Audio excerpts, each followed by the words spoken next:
يا مساء الفل والورد والياسمين على احلى متابعين. هبدأ الفيديو بتاعي بالصلاة على النبي، اللهم صل وسلم وبارك على سيدنا محمد وعلى اله وصحبه وسلم.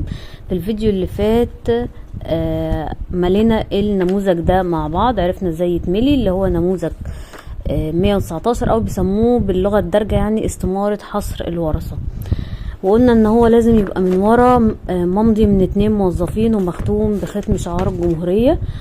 اللي بيتكتب جوه الاستمارة دي سواء مستفيد او غير مستفيد يتكتب الاتنين، او بيسموه مستحق يعني او غير مستحق. اي حد موجود من اولاد المتوفي هيتكتب هنا. تمام.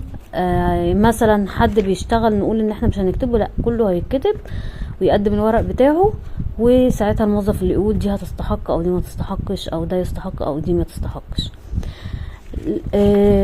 عشان نقدم الورقة دي مش بتقدم كده لوحدها، عايزين نشوف ايه الورق اللي احنا هنوديه يتقدم معاها لما نيجي نقدم على معاش اب او ام مؤمن عليه او ايا كان. الورقة دي بتتقدم، اهم ورقة بتتقدم معاها هي شهادة الوفاة. شهادة الوفاة بتاعة المرحوم المؤمن عليه تتقدم مع الاستمارة دي، زي ما قلنا تكون مختومة يا اما لا يعتد بيها. اهم حاجة شهادة الوفاة. طب نفرض الولاد والاب اساميهم مختلفة، الاسامي مش زي بعض، اللي كتب الاسم غلط، ساعتها الموظف بيطلب قيد عائلي. في بعض الحالات، مش الحالات كلها، في بعض الحالات الموظف بيطلب قيد عائلي عشان يثبت ان المتوفي ده دول ولاده، دي مراته ودول ولاده. تمام. لو جينا لأول فئة من الفئات اللي موجودة عندي في الاستمارة، هي فئة الأرمل أو الأرملة. الورقة اللي بيبقى مطلوب من فئة الأرامل دي كده أول فئة عندي. أول حاجة بتطلب منها ودي هتبقى ثابتة عند الكل، هي شهادة الميلاد وصورة من البطاقة. شهادة الميلاد وصورة البطاقة، ودي ثابتة عند الكل. واي ورق هيتقدم هتقدمه اصل وصورة، ما عدا شهادة الوفاة هنقدم الاصل. شهادة الوفاة المرحوم هنقدم الاصل، لكن الباقي كله صور بس هنقدم الاصل للاطلاع عليه. الموظف هيطلع عليه ويديك الاصل وياخد الصور. تمام. فالأرملة هتقدم صورة من شهادة الميلاد بتاعتها، صورة من البطاقة، وصورة من قسيمة الجواز عشان نتأكد انها زوجة المرحوم. تمام.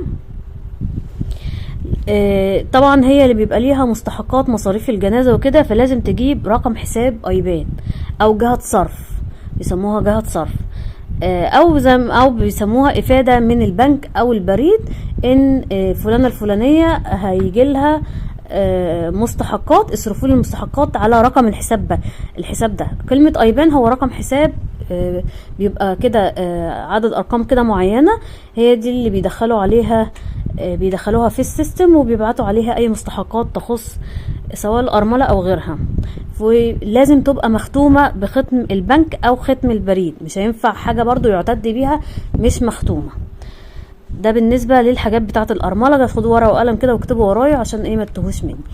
تاني فئة عندي اللي هي فئة الابناء والاخوة. الابناء دي بقى ليها قصة يعني يعتبر كبيرة شوية. طبعا هو لو الابن قاصر، انا هقول القصة بتاعة القاصر دي بس هقولها في اخر الفيديو. لكن لو الابن تحت سن 21 سنة، هو كده داخل معايا في المعاش.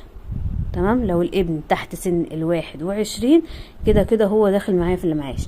لكن القانون قال على فئة كده ما بين 21 وما بين 26 سنة. اللي معهوش مؤهل خالص هيفضل يصرف معايا المعاش بتاع والده لغاية سن 21، وهيتقطع وهياخد منحة قطع، ودي ممكن نبقى نتكلم عليها برضو في فيديو تاني.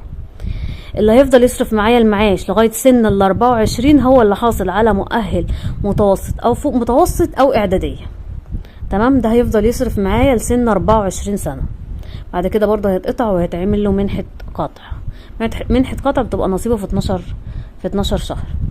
اللي هيفضل بقى يصرف معايا لغاية سن 26 سنة هو اللي بيبقى معاه مؤهل عالي، حاصل على مؤهل عالي او لسه على قيد الجامعة، يعني لسه اوريدي هو في جامعة لسه بيدرس.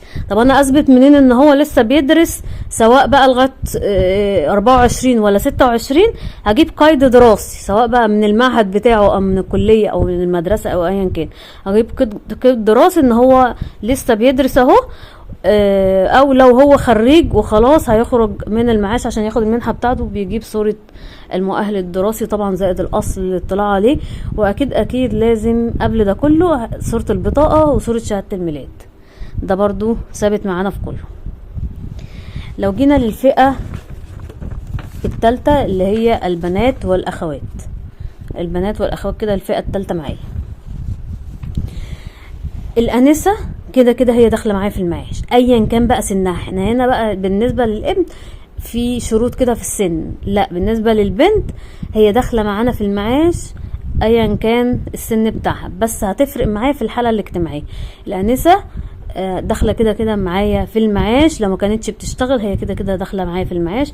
هتقدم برضو صوره البطاقه وصوره شهاده الميلاد مع وجود الاصل للاطلاع عليه. لو جينا للمتزوجه، المتزوجة هتقدم برضو مع الورق ده وثيقة الزواج بتاعتها زائد الأصل الاطلاع عليه. لو واحدة ابنة مطلقة هتقدم قسيمة الطلاق برضو زائد الأصل. لو أرملة هتقدم قسيمة الزواج بتاعتها وشهادة وفاة زوجها زائد الأصل برضو للاطلاع عليه. طب لو هي بتشتغل هتجيب ما يثبت مفردات المرتب بتاعتها، وسواء اللي هي انسة مطلقة ارملة هتجيب ما يثبت مفردات المرتب بتاعتها، وهيتعمل لها حدود جامعة وتدخل في المعاش بتاع والدها. او نقول ان هي تستحق وتوقف، يعني هي مستحقة في معاش والدها بس هتوقف لانها متجاوزة حدود الجامعة، يعني مرتبها اعلى من نصيبها في معاش والدها. فبالنسبة كمان للابنة لو اتجوزت واتطلقت او مطلقة بقالها فترة طويلة قبل وفاة والدها، هنطلب منها وقائع زواج وطلاق عشان يثبت لي ان هي في الفترة الطويلة دي ما اتجوزتش جوازة تانية. ما ممكن تكون حد انفصلت وعملت بطاقة مكتوب فيها منفصلة ورجعت اتجوزت ما ثبتتش الجواز في البطاقة، فالبطاقة قدامي ايه مطلقة فهندخلها في المعاش. لا، قبل ما بندخل لما بنلاقي الطلاق قديم بنطلب وقائع زواج وطلاق، ودي بتتجاب من السجل المدني بيبين لنا بقى اتجوزت امتى، اتطلقت من مين، اتجوزت فلان تاني امتى، اتطلقت منه امتى، وهكذا. تمام. ده بالنسبة للفئة بتاعة البنات والاخوات. اخر فئة معانا وهي الوالدين. الوالدين برضو نفس الكلام، بيدخلوا في المعاش بس لازم برضو يجيبوا ما يثبت دخلهم. بيشتغل هيجيب برضو مفردات المرتب بتاعته. ما بيشتغلش يعني خلاص هو كده داخل في المعاش، عنده معاش، هيجيب برضو ما يثبت مع برضو صورة البطاقة وصور شهادة الميلاد. بالنسبة بقى لو في اطفال قصر، اطفال قصر دول هنعمل فيهم ايه؟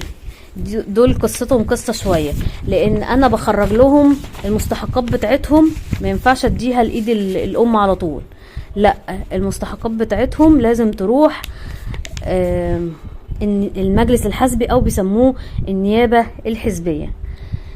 فلازم تيجي عندنا في التأمينات الأرملة أو الأم هتاخد مننا جواب، الجواب ده هتروح بيه للنيابة الحزبية عشان تأشر عليه أو تمضي عليه، عشان تاخده لأي بنك أو بريد أو بوسطة يفتح لهم حاجة اسمها حساب قصر. بيبقى كاتب كده في الحساب حساب قصر.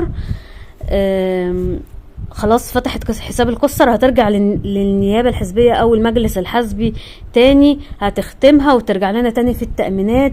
يبقى هي كده مختومة من النيابة الحزبية ومختومة من البنك او بالبوسطة.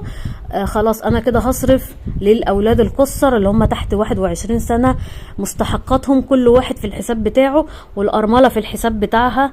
وفي الاخر خالص هم مش هيقدروا ياخدوا حاجة من الحساب ده ولا اي حد الا لما يتم 21 سنة.